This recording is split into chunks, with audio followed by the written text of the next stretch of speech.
धीरस्तु भोज्यमानो अपि पीड्यमानो अपि सर्वदा आत्मानं केवलं पश्यन् न तुष्यति न कुप्यति।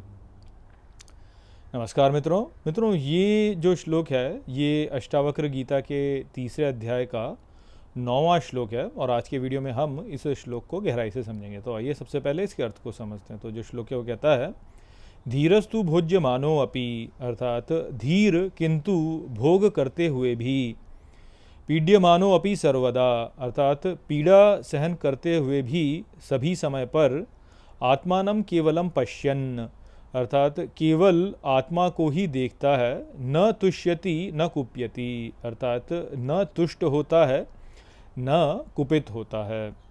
तो यहाँ पर अब अष्टावक्र जनक महाराज से कहते हैं कि जो धीर व्यक्ति होता है वह किंतु भोग करते हुए भी और पीड़ा सहन करते हुए भी दोनों ही समयों पर वह केवल आत्मा को ही देखता है और न तो वो तुष्ट होता है अर्थात सुखी होता है और न ही वह कुपित होता है इन दोनों परिस्थितियों में। तो अभी पिछले कुछ श्लोकों में तो अष्टावक्र जो है वह जनक महाराज से पुनः पुनः ये कह रहे थे कि ज्ञान हो जाने पर भी जो है व्यक्ति तब भी जो है कष्ट को झेलता है, या आप कह सकते हैं कि वह अज्ञान में ही रहता है। ज्ञान हो जाने पर भी वह अज्ञान में ही रहता है, अज्ञानियों की तरह ही वह बर्ताव करता है।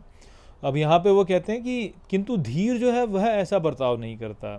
तो यहाँ पर हमें जो जानना है, ठीक प्रकार से समझना है, वह है धीर।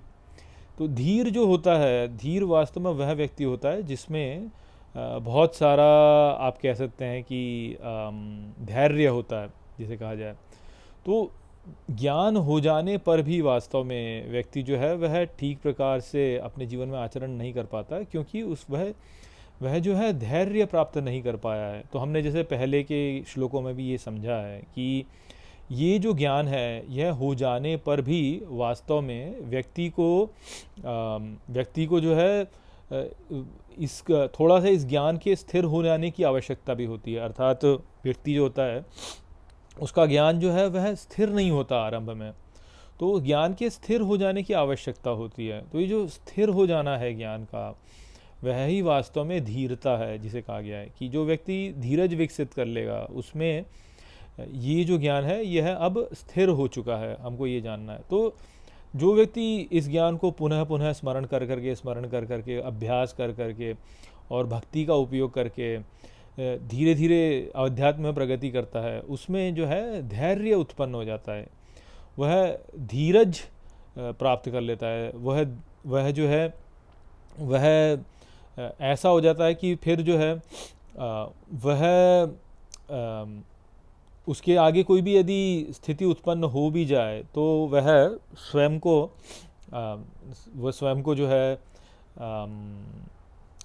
स्थिर रख पाता है कि वो जो ज्ञान है उसका विस्मरण नहीं होता, उसको सदा उसकी स्मृति में रहता है।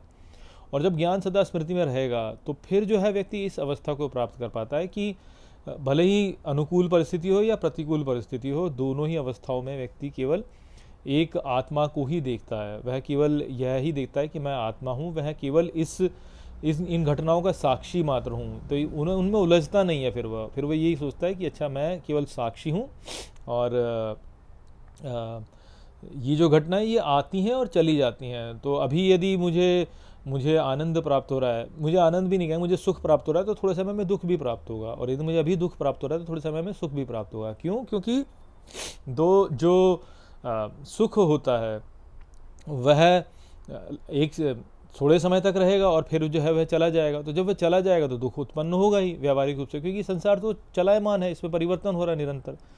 तो इसलिए वह जो है वह धीरज विकसित कर लेता है, बार बार जो है इस ज्ञान के साथ में अपने जीवन को जीता है। तो यही अनुभव करता है कि अच्छा अनुकूल परिस्थिति आई, थोड़े समय में आई और फिर चली गई, फिर प्रतिकूल गई। तो प्रतिकूल परिस्थिति भी सदा के लिए नहीं है, अनुकूल परिस्थिति भी सदा के लिए नहीं है। और क्योंकि ये परिस्थितियाँ सदा के लिए नहीं हैं, आती हैं चली जाती हैं, तो वह फिर जो है आत्मा में स्थिर होकर के केवल आत्मा को ही देखता है। तो फिर वह ना तो अत्यधिक प्रसन्न होता है कोई अनुकूल परिस्थिति में और ना ही अत्यधिक दुखी होता है प्रतिकूल परिस्थिति में।